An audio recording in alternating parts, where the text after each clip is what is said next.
जब जिंदगी देने पर उतर आती तो रंग को भी राजा बना देती है।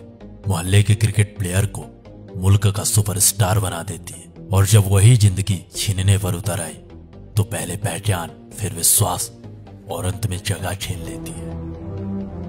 यह कहानी है क्रिकेट के किंग कोहली की। एक वक्त था जब उस बंदे का क्रिकेट में राज था। क्रिकेट की गलियों में बॉलर्स उसके नाम से खौफ खाते थे। फिर वक्त बदला, हालात बदले, परफॉर्मेंस बदली, लोग बदले और बदल गए बयान। वही लोग खुलकर उसे गाली देने लगते हैं जो उसे खुलकर सपोर्ट किया करते थे। वही लोग उसके बारे में अनवांटेड कमेंट करते हैं जो उसके तारीफों के पुल बांध दिया करते थे। पिछले 28 साल उसको बहुत कुछ सिखा गए। पहले शतकों का सूखा, फिर फॉर्म पर सवाल, कप्तानी गई और अब टीम इंडिया में सिलेक्शन पर भी सवाल। कोई मीडिया में ट्रोल कर रहा था तो कोई कमेंट बॉक्स पर कमेंट कर रहा था। क्या विराट कोहली इस प्लेइंग 11 का हिस्सा बन पाएंगे? क्या विराट कोहली T20 के प्लेइंग 11 से बाहर बिठाए जा सकते हैं? देखिए, अब तो बैठाए जा सकते हैं। कोई बूढ़ा विराट कह रहा था तो कोई बेकार का प्लेयर बता रहा था। कोई खुलेआम नसनिया कह रहा था। विराट कोहली का डांस देखें, छमिया नाच रही हो। तो कोई उसके एग्रेशन, उसके एटीट्यूड को फेक बता रहा था। अब उसके फैंस भी हार मान चुके थे। क्रिटिसिज्म की हदें पार हो चुकी थी। उसके सपोर्टर्स भी अब उसका मजाक बना रहे थे। उस पर मीम बन रहे थे और उन्हीं मीम्स पर यह दुनिया हंस रही थी। कोई सजेशन पर सजेशन दे रहा था तो कोई उसके सिलेक्शन पर भी सवाल उठा रहा था। यानी उसके खिलाफ उसका सब कुछ था। कोई भी आता उसे ट्रोल कर जाता। अब मोहल्ले के क्रिकेटर भी क्रिकेट एक्सपर्ट बन चुके थे। विराट का पैर ऐसे यूं था है और उनका बैट ऐसे है। अच्छा, फ्रंट फुट न पहचानने वाला इंसान भी उसके खड़े होने पर सवाल उठा रहा था। अब आप फ्रंट फुट निकालिए। कौन सा वाला? फ्रंट फुट तो फ्रंट फुट ही होगा। नहीं, फ्रंट फुट खेलना किधर? इस पे नहीं, आप आगे तो निकालो पहले। ये इतना, क्योंकि उसका वक्त ही उसके साथ नहीं था। तो सुनिए द डॉक्यूमेंट्री में नई कहानी, द किंग कोहली की कमबैक स्टोरी। बिल्कुल हमारे नए अंदाज, नए आवाज में। तो चलिए शुरू से शुरू करते हैं। साल था 2019 और जगह थी कोलकाता ईडन गार्डन। तो यही वो आखिरी जगह थी जहां किंग कोहली ने अपना पल्ला लहराया था। यही वो आखिरी जगह थी जहां किंग कोहली का आखिरी शतक आया था। इसके बाद 2.5 साल बीत जाते हैं किंग कोहली को अपना 71वां शतक बनाने में। कोरोना आया, वैक्सीन आई, लेकिन कोहली का शतक नहीं आया। 2 IPL हो गए, कोहली से कुछ खास परफॉर्मेंस नहीं। फिर वर्ल्ड कप हुआ। वर्ल्ड कप में टीम इंडिया ग्रुप स्टेज से बाहर। कप्तानी का प्रेशर, T20 से खुद छोड़ी और वनडे से कप्तानी छिन गई। BCCI विराट दोनों में सवाल जवाब हुई। अब पूरी दुनिया के सामने BCCI वर्सेस विराट कोहली चल रहा था। विराट अपने जिद में थे और BCCI अपने जुनून में। पहले BCCI से कम्युनिकेट किया। सबसे पहले मैंने BCCI को अप्रोच किया तो उसको बहुत एक अच्छे तरीके से रिसीव किया गया। उसमें कोई ऑफेंस नहीं थी, उसमें कोई हेजिटेशन नहीं थी। उसमें मुझे ये नहीं कहा गया था कि आप T20 कैप्टनसी ना छोड़िए, बल्कि उसको बहुत अच्छे से रिसीव किया गया कि बहुत एक प्रोग्रेसिव स्टेप है। और साल के शुरुआत में टेस्ट कप्तानी से भी इस्तीफा। अब सब कुछ दुनिया के सामने था। पूरी दुनिया में BCCI वर्सेस विराट चल रहा था और इन दोनों के बीच की दरार का मजा पूरी दुनिया उठा रही थी। आज हम आपको क्रिकेट की राजनीति के बारे में बताएंगे।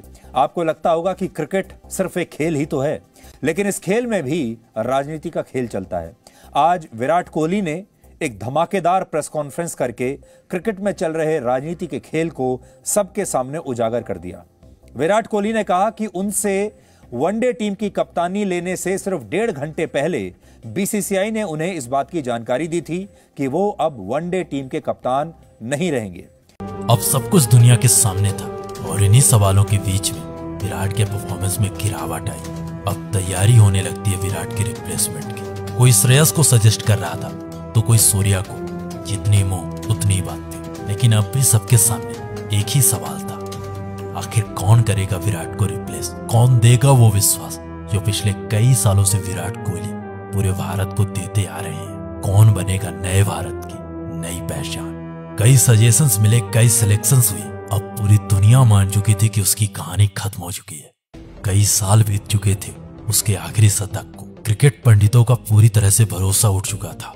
क्रिकेट पंडितों को विराट पर कोई विश्वास नहीं था, लेकिन कह देना कि क्रिकेट का किंग अगर इतने में हार जाता तो फिर काहे का क्रिकेट का गेम। अगर कहानी यहीं खत्म हो जाती तो लोग कहते कि क्रिकेट का किंग हार गया, लेकिन ऐसा कुछ भी नहीं हुआ। किसी ने क्या खूब कहा है कि बुरा वक्त सबकी लाइफ में आता है, लेकिन बुरा वक्त अपनों की पहचान कर आ जाता है, और कुछ ऐसा ही हो रहा था उसके साथ। एशिया कप 2022 से पहले उसके टीम में होने पर भी सवाल था।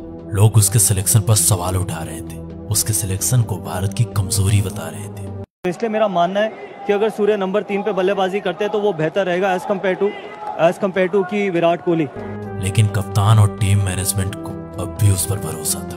एक प्रेस कॉन्फ्रेंस के दौरान विराट के बारे में जब रोहित से कुछ पूछा गया तो रोहित का ये जवाब था, मैचेस खेले हुए, इतने साल से खेल रहे, इतने बढ़िया बैट्समैन है, तो उनको रीअश्योरेंस की ज़रूरत नहीं है। आई थिंक मैंने लास्ट प्रेस कॉन्फ्रेंस में भी यही बोला था, फॉर्म तो ऐसे जो प्लेयर जो इतना साल खेले हुए है और इतना रन बनाया है, इतने मैचेस जीता है, उनको 1 या 2 इनिंग की ज़रूरत रहती है बस। ये मेरा मानना है। आई एम श्योर सबका मानना भी यही होगा जो भी क्रिकेट देखते। पूरी दुनिया को उससे भरोसा उठ चुका था, पूरी दुनिया उससे विश्वास खो चुकी थी, लेकिन टीम मैनेजमेंट और उसके कप्तान को अब भी उस पर भरोसा था। इन सारे सवालों के बाद अब कहानी शुरू होती है उसके कमबैक की। जिस इंसान के एशिया कप में सेलेक्ट होने पर भी सवाल उठे थे, वही इंसान एशिया कप खत्म होते होते सब लोगों को जवाब दे चुका था। एशिया कप के पहले मैच में उसने वापसी के संकेत दिए और एशिया कप के आखिरी मैच में सबको जवाब दे दिया। उसने एशिया कप के आखिरी मैच में अफगानिस्तान के खिलाफ 71 मैचों बाद अपने करियर के 71वां शतक लगाया, और उसके बाद ऑस्ट्रेलिया के खिलाफ घरेलू सीरीज में शानदार परफॉर्मेंस दी। फिर वर्ल्ड कप और वर्ल्ड कप के पहले मैच में उसने साबित कर दिया कि उसे क्रिकेट का किंग क्यों कहा जाता है, वो क्यों है क्रिकेट का बादशाह। पाकिस्तान के खिलाफ खेली गई वो पारी पूरी दुनिया बता रही है कि उसके करियर की सबसे बेहतरीन पारी थी। उस दिन अगर वो इंसान ना होता तो शायद ही इंडियन टीम उस दिन मैच जीत पाती। उस दिन उसने ऐसी पारी खेली कि जो लोग उसे गाली दे रहे थे, उसके खिलाफ हेट स्पीच दे रहे थे, वही लोग उसे खुलकर सपोर्ट कर रहे थे, उसके सेलिब्रेशन पर सेलिब्रेट कर रहे थे। इस पारी के बाद लोग बदल गए, लोगों के बयान बदल गए, लोगों के बात करने का तरीका बदल गया। उस दिन सचमुच विराट ने विराट पारी खेली थी, एक ऐसी पारी खेली थी जो करोड़ों हिंदुस्तानियों के दिलों पर राज करेगी। ऐसा नहीं था कि विराट कोहली ने पिछले 2.5 सालों में कोई परफॉर्मेंस नहीं दी थी, इस दौरान भी विराट बेहतरीन पारी खेल रहे थे, लेकिन इन 2.5 सालों के दौरान विराट की पहचान, विराट के शतक नहीं निकल रहे थे। तो नीचे कमेंट बॉक्स पर जरूर बताइएगा कैसी लगी विराट की कमबैक स्टोरी, और अगर आप विराट के बारे में अमेजिंग अननोन फैक्ट्स जानना चाहते हो हमारी आवाज में, तो नीचे कमेंट बॉक्स पर एस जरूर लिख दीजिएगा। हम जरूर लेकर आएंगे अपनी आवाज में विराट के सम अमेजिंग अननोन फैक्ट्स।